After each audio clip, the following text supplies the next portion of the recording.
just to start off, I thought it would maybe be useful for you to know a little bit about sort of who I am, where I came from, and how I sort of got into chemistry. So I was, as you can probably tell by the accent, born and raised in Scotland, just outside Edinburgh.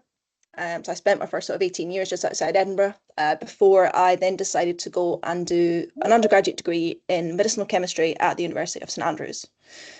So when I was younger, when I was at your age, I started to get interested in science through enjoying the classes at school. It's something that I was always sort of interested in, sort of chemistry and in biology. I lived quite close to the Edinburgh International Science Festival, so my dad would take me to that when I was younger. And yeah, it was really sort of throughout my whole childhood that I was sort of interested in science, and it seemed an obvious step for me to go into chemistry. So I did my undergraduate degree in St Andrews, and as part of this, as my sort of fourth year of 5, I went and did a year-long industrial placement in London at a company called MSD. As part of this, I was integrated into a team who were working on early stage drug discovery for neurodegenerative diseases. This was a really good way to, I guess, get a first-hand insight into exactly how pharmaceutical industry works, exactly how drug discovery works in industry. And I absolutely loved this year of my degree. And it was kind of from this that I realized that, yeah, definitely what I want to do going forward is go into drug discovery. And I was able to sort of see quite clearly from working in this company how it's possible to get a drug from the lab where you're working on it the whole way through to a patient, and how sort of being a chemist, you can actually help people who are possibly in need. At the end of my degree in St Andrews, I moved to Oxford, which is where I am now. And I'm doing a PhD in cancer science with a focus on a type of leukemia and trying to find a new way to treat this leukemia. So I essentially spend half of my time in chemistry making drug-like molecules. I then go and test them in cells and biology and find out the outcome. And hopefully at the end of it, we'll have a better understanding of sort of how this disease works, and maybe down the line, be able to create a new way to treat it as well. So I've mentioned that I'm involved in sort of medicinal chemistry. Medicinal chemistry is really in the stages of kind of hit discovery through to lead optimization in the drug discovery process. But today, I'd like to take you through the whole sort of long and intensive process, which from start to finish typically takes between sort of 12 and 15 years and costs around $2.8 billion to take a drug the whole way through from when it was first thought of to getting it into a patient and out onto the market. There are a number of different teams that are involved in this process. It won't be sort of one person or one team that takes the whole thing from start to finish. It will start off with structural biologists involved in your sort of target identification and validation, the whole way through to, as I said, medicinal chemists through this process. You then get more what are called process chemists involved here, where they really streamline how the drug is made so that it really takes it from being able to make it in a lab in sort of really small gram quantities the whole way up to making it into sort of kilogram quantities needed for the clinic. Biology then comes into play again when you're talking about the preclinical development, and this is also animal studies, before sort of doctors and clinicians get involved here in clinical development, and then the business side of things, marketing at the end with drug approval and launch. So I'm aware that sort of some of the sort of terms, technology and everything that I'll talk about today is quite highbrow, but what I'm hoping to try and do is show you what you'll find if you research drug discovery, if you read papers on this. This is a terminology that you'll come across, but hopefully after today, I'll be able to sort of break it down a little bit and you'll understand it a bit better and understand what each of the terms mean. But as I said at the beginning, if you've got any questions, if there's anything that you're not sure about, please just give me a shout at the end and I'm more than happy to go back and explain again. So I thought the best way to kind of go through the drug discovery process would be to give you an example of a drug that's gone through this process. So a drug that has gone from being discovered very early stage in a lab, the whole way through to now being used to treat cancer patients in a clinic. So this drug is called imatinib. As I said, it is used as a cancer treatment. So it was developed across both academia and industry in the US, and it was approved in 2001. So this is the example that I'll use today to talk you through what I've just shown in the drug discovery process. So starting off, I mentioned what is called target identification. So as I said, I realised that this is possibly, looking at the definition, quite difficult to understand. But to break it down, your target is your sort of biological molecule. So whether this is a protein or possibly a nucleic acid, possibly part of DNA. And this is what you want your drug to interact with that is then going to have an impact on the disease. So in target identification, you use techniques across sort of biology and chemistry. So using biochemistry, you might even look at genetics. This can also, especially in recent years, involve some sort of machine learning, so computational, using sort of artificial intelligence to get this involved.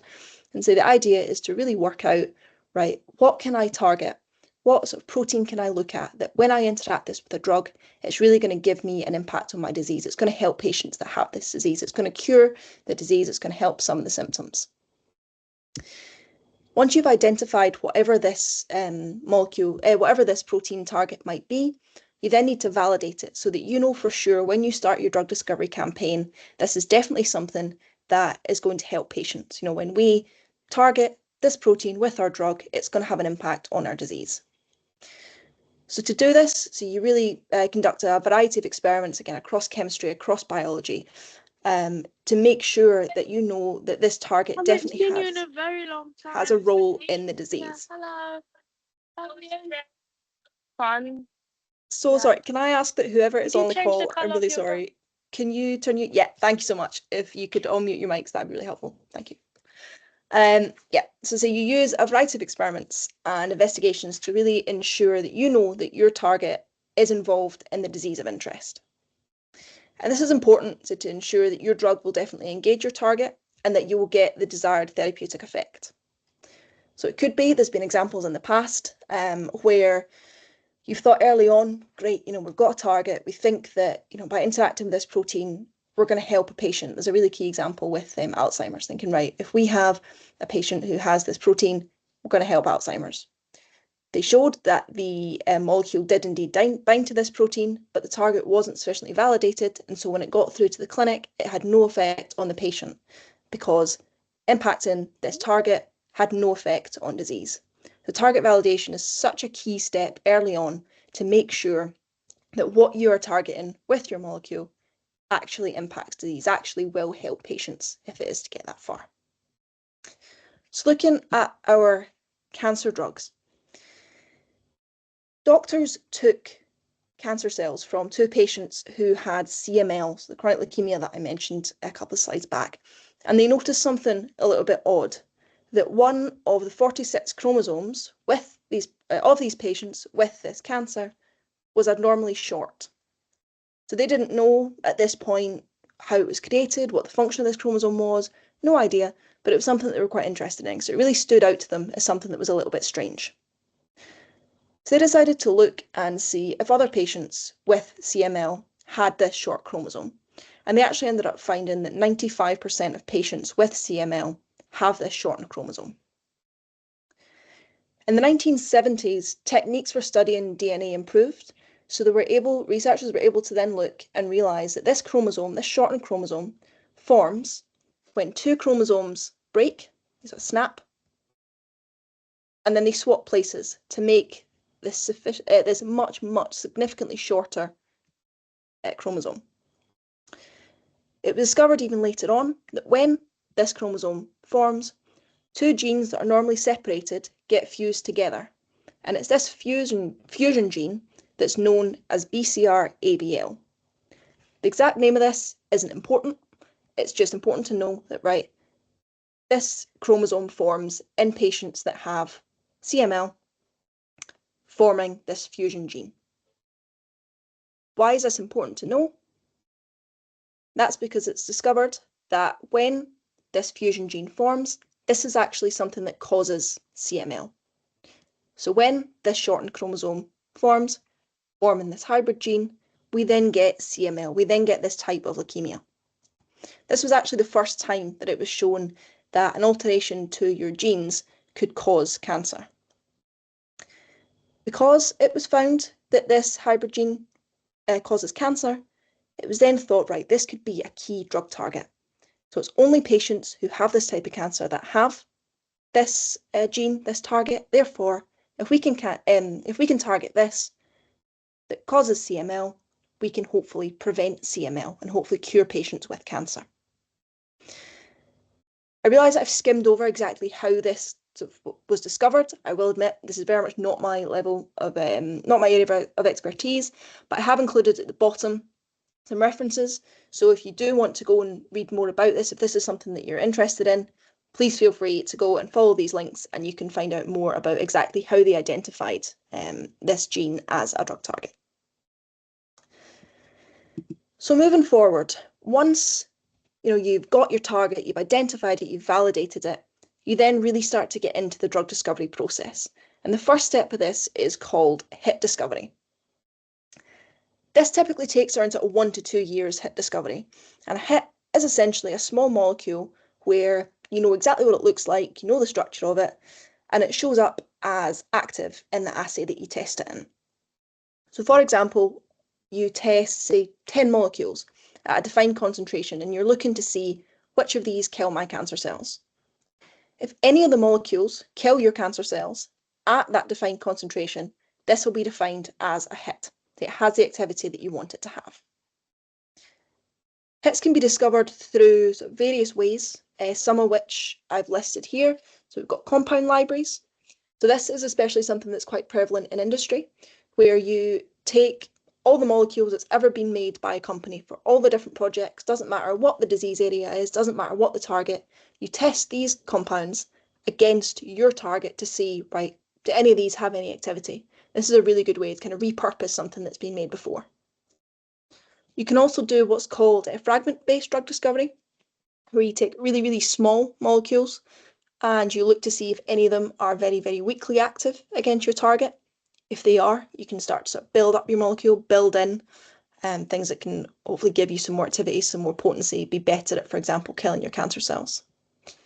Something that's again becoming more prevalent due to especially AI and the introduction of computational techniques is something called virtual screening, where you use computational software to see if molecules fit into the structure of your target protein. And so this is something that's very much up and coming, and there's some companies now which this is their whole basis, they're only based around using this virtual screening. So it's very interesting to see in the years coming as to whether this is something that does yield results. So looking back to imatinib. Imatinib, our CML drug, this was discovered using structure-based drug design. So how did they do this? So it was a group in Oregon who were looking for a new treatment for CML, and their aim was to determine whether they could find a treatment which, unlike chemotherapy, killed cancer cells, but also kept healthy cells intact. This fusion gene that I mentioned earlier, BCR-ABL, it was a promising drug target due to the fact that it was involved in CML and only present in patients with CML. So structure-based drug design was used to find a series of compounds which are similarly structured to that shown here, and these were found to be active against BCR-ABL. However, they also hit off targets, other proteins that might have other functions within the body, and so work was required to get a compound which was suitable as a drug, so which was active against BCR-ABL but did not hit off targets. If you're interested in structure-based drug design, Taylor gave a really good talk in this Insight into Science series a couple of weeks ago. So please do go and listen to her talk if you've not already, if this is something that you'd be interested in learning more about. But see, very, very briefly, structure-based drug design, you use the structure of a desired protein and computational software, and you essentially virtually design molecules to determine whether these interact with your desired protein. And say this molecule here was the one, or one of the ones that came out as interacting with BCR-ABL, possible drug against CML. So once the discovered hit had been found, you then want to take it into your hit to lead stage. And this is where really the majority of medicinal chemistry is conducted across hit to lead and lead optimization. So hit to lead typically takes again around 1 to 2 years. I'm aware I've got a definition of a lead here. It's quite wordy, but all these words essentially tell you that a lead compound is one which can be developed into a drug. It's active against what you want it to do. For example, it kills cancer cells. It's got the likelihood that it could be therapeutically useful, but it has suboptimal drug-like properties. So this is something that you can take, you can tweak to make it into something that is going to be more drug-like. What things do you look for in something that could be a lead? Well, you want something that is adaptable. So you want something that you can, change parts of this molecule to allow it to become more drug-like. You want it to be selective.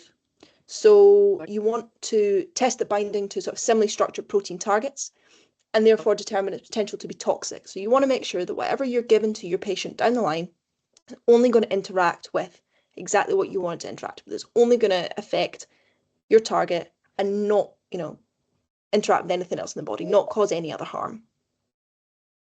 You want it to be available in that it's easy to make, it's reasonably cheap to make, it's something that you know that is going to be able to be made in significant quantities to get it into patients. One that really comes into play when you're looking at companies is patentability. So you want to look and see, right, have any other companies out there found something similar? Is this covered under patent law? Is this something that's new, that's novel, that no one's ever come across before, that actually we can maybe down the line patent? This is something that we can work on, that's going to be helpful, that we can get this into the clinic without stepping on anybody else's toes effectively. So it's really a combination of all these things on the slide that we're going to be looking at when we want to make sure we have a good lead molecule. So essentially a compound which can be developed into a drug. So in the hit to lead for imatinib, we take our compound here, which I've shown on the previous slides, came from our structure-based drug design. And what researchers did was they looked at 4 different regions on this molecule, looking to see, right, if we make little changes to this molecule, if we make little tweaks, if we change, groups, if we change atoms, what happens? Does this make our molecule more active? Does it make it better? Does it make it, more potent against killing our cancer cells? Or actually, does it do the opposite? Does it make it worse? Looking at selectivity, right, when we make these changes, are we making it, so we only target our target, which is ideal. That's what we want. Are we only interacting with BCR, ABL? Or are we actually also hitting other things? Are we hitting heart cells? Are we hitting, getting into the brain and hitting things that we really do not want to affect? This is what we're really focusing on at this point. So a fairly small, actually, number of compounds, 16 were made. And so we're really focusing on increasing our potency and increasing our selectivity. So they made minor changes, for example, on our sort of amide here, on our ring here, all comparing to what we started off here, making really small changes and just seeing what happens. A lot of the time, it's kind of hit and hope. You're looking to go, right, what can we do? What do we think might happen? You'll have a hypothesis and you want to make these molecules to test and prove your hypothesis. So sometimes they won't work. Sometimes, like here, you'll decrease your potency, you'll decrease your selectivity. That's obviously not great, but it's fine. You've learned something about your molecule. Right, having a sulfur here, that's no good. We don't continue with that. Or sometimes you'll get lucky and it will work. So that's great. By adding this methyl group here, we've increased our potency, we've increased our selectivity. This is exactly what we want. Making this small change, great. We've really hit on something good here. So this then becomes our lead compound. This compound was the most potent and the most selective out of all the compounds that were tested. The 16 compounds, that were synthesized, this was the best. This then gets taken forward into what's called lead optimization. So we've got a compound, it's potent, great, it's selective, even better. What happens now? We need our molecule to become more drug-like. So we're more drug-like, we really look at 4 main properties. How is it absorbed within the body? How is it distributed around the body? Is it actually reaching our target? Is it making its way to the cells that we want it to make its way to? How is it metabolized? How does the body sort of modify it when it passes through? And finally, how is it excreted? So there's a lot of cellular experiments and also animal experiments that are done in this stage, really focusing on, say, making our lead molecule more drug-like, improving its drug-like properties. And again, this takes around sort of 1 to 2 years. So when we look at imatinib, the main focus for the researchers here was increasing the solubility of the drug. So if you've got a more soluble drug, a drug is then better absorbed into the body and it's therefore more effective. If you can get more of the drug into the body, it'd be more effective. If you need less of it, and you need to administer less to still have the same impact, if that makes sense. So again, what the researchers did is making really, really small changes based off this time our lead compound, making small changes to see, right, if we add this ring, what happens? So great, we increase our solubility, we increase our potency even, but unfortunately we decrease our selectivity. So this isn't something that we want to pursue.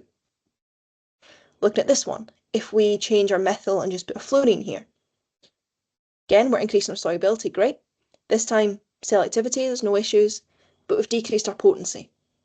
So what we really want is, like this molecule here, in an ideal world, we want to improve our solubility, our potency, and our selectivity. And this is something that the researchers managed to do. Again, just by making stepwise changes, by changing sort of one atom at a time, one group at a time, focusing on increasing our solubility.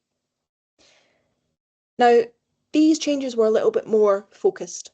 So medicinal chemists will know that, right, if we want something to be more soluble, we want it to be less greasy. And if you think of it, if you are washing the dishes and there's something that's quite oily, the oil doesn't mix with the water. It's greasy. Therefore, we want something that is less greasy to allow it to mix. And so this gave us the perfect balance with imatinib of we had less greasy, so it was more soluble, but we also had potent and selective. So it was this molecule, this is actually imatinib here, and this was taken forward into further study.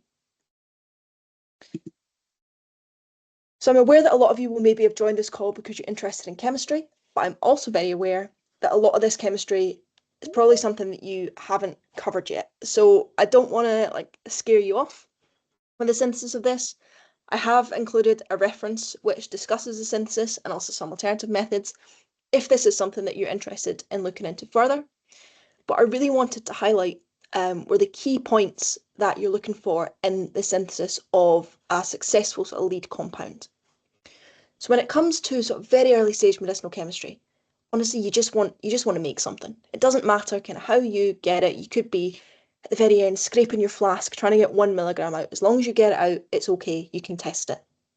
But by the time you get to having a lead compound, by the time you are thinking, right, I want to take this into animal studies, I want to take this possibly even into the clinic further down the line, you want to have something where you can make significant quantities of it in a really good yield. You don't want to be wasting, stuff along the way. And a key part of that is how easy your compounds are to purify along the way. So typically, this photo was taken by a guy called Gabriel that I work with in the lab today. And this is how, as a chemist in a lab, we normally purify things. I'm not sure if you will have come across column chromatography yet or not. Either way, it's not a problem. So I'll briefly explain it. What happens is you pass your reaction mixture, which is going to include hopefully your product, but also any impurities, any sort of unreacted starting materials or any sort of byproducts of your reaction. So your reaction mixture contains all of this, but you want to separate the components so that you can get just your product out of it. So you pass it through, this is silica, using solvent, for example, methanol. And based on how sort of greasy your compound is, how greasy your start materials are, they'll pass through this silica at a different rate, allowing you to collect out the bottom everything individually. This is absolutely fine for sort of small scale reactions. By this I mean sort of less than 10 grams, the kind of stuff that I'll do day to day in the lab. But once you get to sort of multi-kilogram scale for something like imatinib, it's really not a great idea. I think this column here was used for about 2 grams. If you think the size of the column that you're going to need if you need kilograms, it's going to be huge. You're going to be passing tons of solvent through. It's going to be very, very costly and also really not very good for the environment either. The idea is there an alternative way that you can purify something without having to go through this? In the case of imatinib, the answer is yes. What happens is when each of these things form, for example, compound 8, it crashes out of the solution. The product does not dissolve in the reaction solvent. Therefore, great, you get your reaction solvent with any sort of dissolved impurities, and you get at the bottom your product. So it's really simple. You can just filter off your product, get it pure, no further purification needed. No need for the column and all the solvents and everything that goes with it. It's much quicker, it's much more environmentally friendly, and it's much more amenable to sort of large-scale chemistry. One of the other things that you really need to look out for is, right, how cheap are my starting materials? How sort of readily available are they? How easy are they to buy? So again, for the imatinib synthesis, if we look at our starter materials, I've taken the example of compound 20 here. There you go, you can get 25 grams for £6. Great. When you want to work in sort of multi-kilogram scale, that's great. That's really comparatively not that expensive. To give you a comparison, this compound here arrived in the lab for me this morning. I bought a gram of it, 1 gram, over £800. So you can really get an idea for exactly the range of how expensive things can be. And so when you're looking for scale-up chemistry, when you're looking for something that, making a drug that could go into clinic, you really want something that's cheap and available, so you're not spending too much money. So as I said, if you want to look more into the actual details of this chemistry, please do feel free to look at this reference. But I really just wanted to highlight important things from synthesis of a compound, synthesis of a drug. We're looking for easy purification and something that's cheap and readily available. So once we have made our lead compound, that's great. We've got a lead. It's something that we want to take forward. We then want to take it into animal studies. The reason being that we want to understand better each of these points here before we take it into potentially humans. So one of the main things is looking at the pharmacology of the drug. Pharmacology is an umbrella term for two sort of fancy terms, pharmacokinetics, pharmacodynamics. What these essentially mean, pharmacokinetics, very simply, is what does the body do to a drug? So I've mentioned before, absorption, distribution, metabolism, excretion, this all comes under pharmacokinetics. What does the body do when the drug passes through? Pharmacodynamics are sometimes described as, so what does the drug do to the body? So pharmacokinetics, what the body does to the drug. Pharmacodynamics, what the drug does to the body. So this is based on sort of the effects of the drug on the body, so your receptor binding, so binding both to your own target. Also, again, we're looking at any off-target effects, which comes under toxicology as well. Looking at, right, it's great, we've not seen any, off-target effects in cells. When we take it into animals, does something crop up that maybe we've not come across before? This is something we really, really need to pay attention to before we take it into humans. We're also, again, further looking at how the body metabolizes it, because we really want to make sure that, great, our drug isn't toxic, but what is the body doing to the drug? Is the body turning the drug into something that actually the metabolite is toxic? Again, we want to make sure safety is a massive, massive priority. We want to make sure that both the drug itself and any potential metabolites are all safe. We also want to look at, especially sort of going into the clinic, how is this drug going to be administered? By that I mean, is it a vaccine? Is it something that we are given through sort of an IV drip? Is it something that we're given as an oral tablet? This is something that will all be discussed in sort of preclinical development, as well as shelf life. How long does the drug actually last for? You don't want something that you make it's only stable for an hour and then it's gone. You want something that so you can distribute it, so patients can sort of have it in the house, etc. You want it to be able to be, solid, it needs to last. You also want to make sure that it's compatible with anything else that's added to that drug, any sort of, calcium carbonate or salts, whatever they're added, for example, in a paracetamol tablet, to make sure that it's packaged well as a tablet and to make sure your body can take it in. You need to make sure, again, in terms of safety, nothing is happening between these additives and the drug that might make it toxic. And then finally, really focus on what I spoke about in the last slide. We want to make sure that our synthesis for making our lead compound is cheap, it's safe, importantly, and also that it's efficient. So when we look at, again, going back to imatinib, the preclinical studies for imatinib involved, first of all, testing our compound on only sort of individual, isolated protein, whether that be our own protein, great, we saw activity. We then look at structurally similar protein. And again, great, we got exactly the desired outcome. We did not interact with any structurally similar proteins. Therefore, we're selective for the desired target with no off-target effects. So this is a massive tick for safety. What you do is you go into cell lines. So this confirms, again, great imatinib, when whole cells are dosed with the drug finds its way to the target and still has the desired effect. And finally, you go into animals. So with imatinib, it was observed to decrease tumour growth in mice, which is great. So this means that when animals were given the drug, in this case mice, the drug passed through the body of the animal, made it into the cells, and then made it towards the desired target, where it interacts and it had the desired effect of killing our cancer cells and reducing tumour growth. So every point here was a tick, every point showed the researchers that imatinib was efficient and it was most importantly safe. So once this information was obtained, imatinib could then be taken forward into clinical trials, into human beings. In general, there are 3 phases of clinical trials, and it's these phases which are really the most time-consuming and also the most costly. Phase 1 tends to take about a year, phase 2 around 2 years, phase 3 3 years. And the reason being, for this sort of duration of time, you really want to make sure that you're giving the patient long enough on this drug to make sure it's safe, to make sure it's having an impact. So generally, you first start out in phase 1 with healthy volunteers. And this time you're testing to see what dose of the drug is tolerated before it starts to have any effects that you maybe hadn't seen before it has any side effects. You'll know when you get your sort of paracetamol or whatever, you get that little booklet as part of it that tells you 1 in 10 people, get a headache or something. That's all tested for in clinical trials. That's where this information comes from. And again, we're really looking in phase 1 at safety.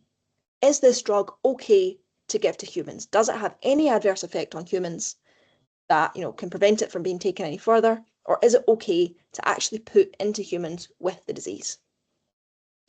If all goes well in phase 1, find out the tolerated dose, make sure it's safe, make sure there's no sort of severe side effects.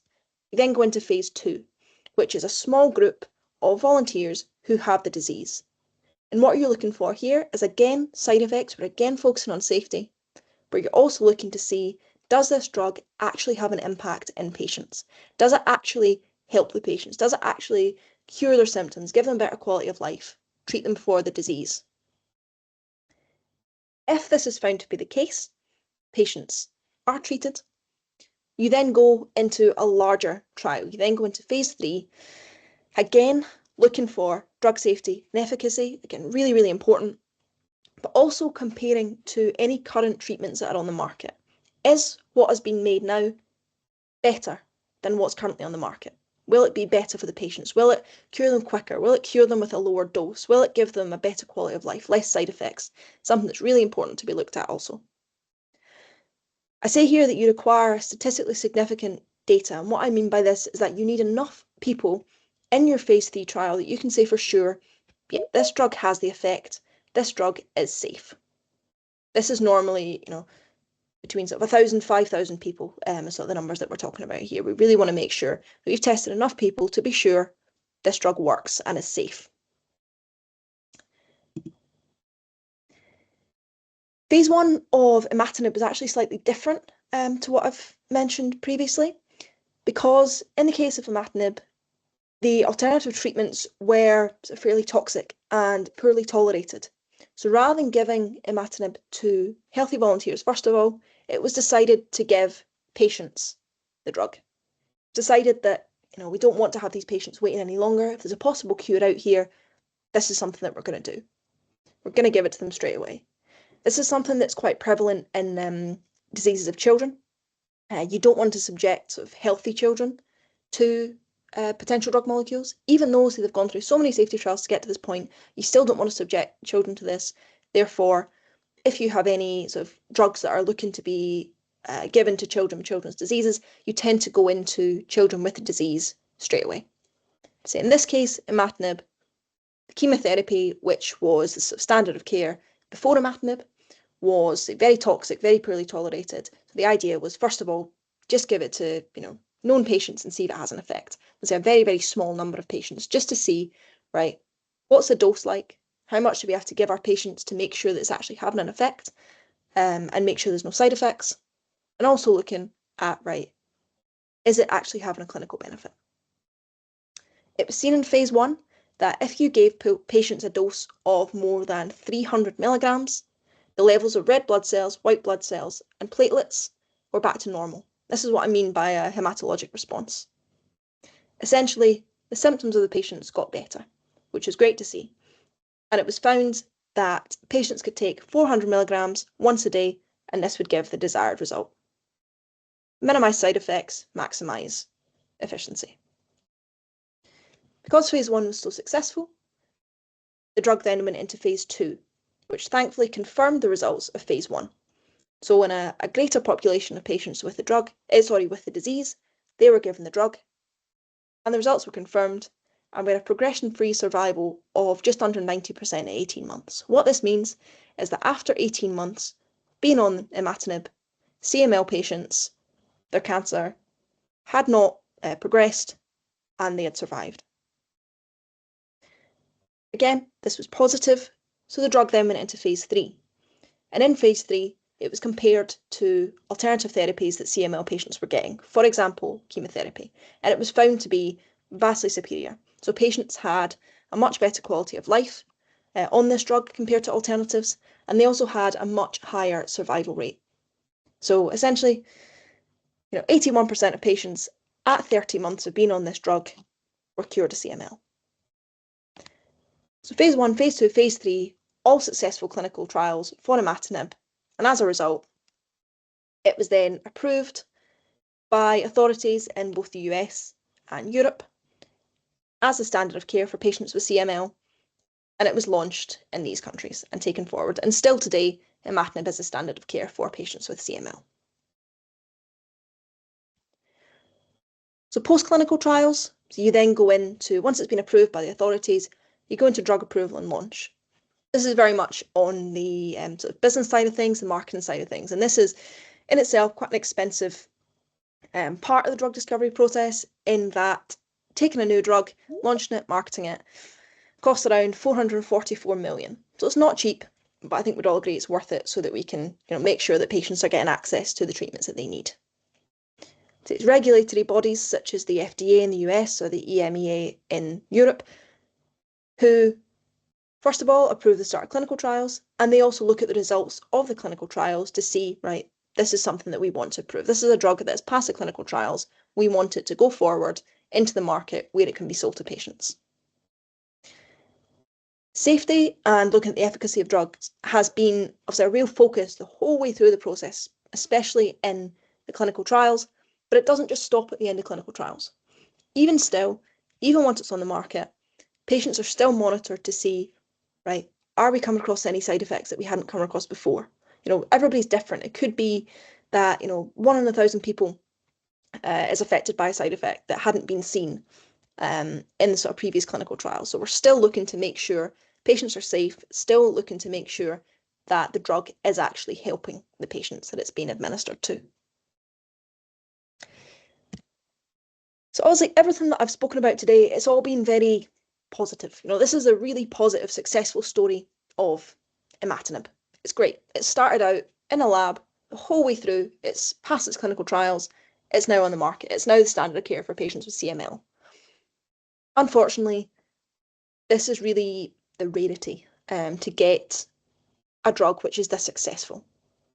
So as I show here, 9 out of 10 drugs which enter the clinical trials fail during these phase 1, 2, or 3 clinical trials or during approval of the drug by the agencies. And this doesn't include drugs that don't even get to clinical trials. In the medicinal chemistry stage, if you were to look at the drugs that didn't make it past this, you'd be looking at a failure rate of much, much greater than 90%. So why is this? You're looking at lack of clinical efficacy. So when you take it into the clinic, actually, it's not as good as doing its job as you thought it was. You know, what you saw in cells, what you saw in animals doesn't actually translate into patients. That's, you know, a major, major reason why drugs fail in the clinic.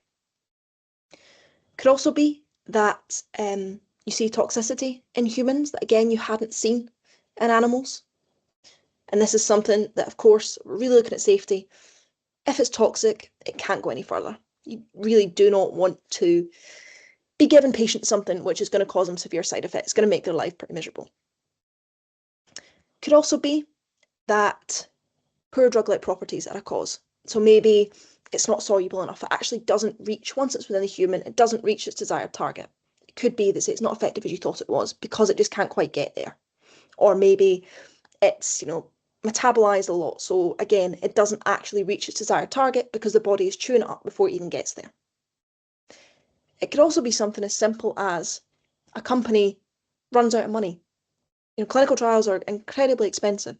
It could be that it thinks, no, we don't have the money to continue this. We're going to have to put our money elsewhere, or we're going to have to pull out completely.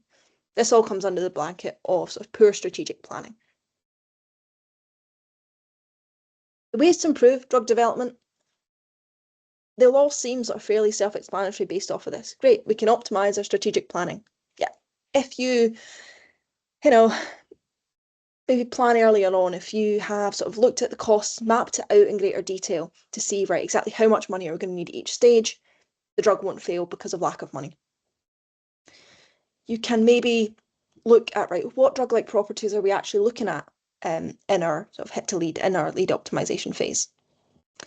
So actually back in the 1990s, around sort of 30 to 40% of drug development failures were because of poor drug-like properties. So this has significantly improved over the last 20, 30 years, but there's still a long way to go. So this is something that a lot of sort of academic industrial drug companies are looking at to see, right, what are we actually optimizing on? Is this something that has to be changed? Toxicity is a really difficult one because safety is such a key point the whole way through that you really are testing, you know, you're testing cells, you're testing animals, you're trying to really make sure that there are no off-target effects.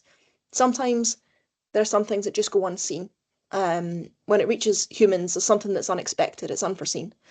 There's not much, unfortunately, you can do about that.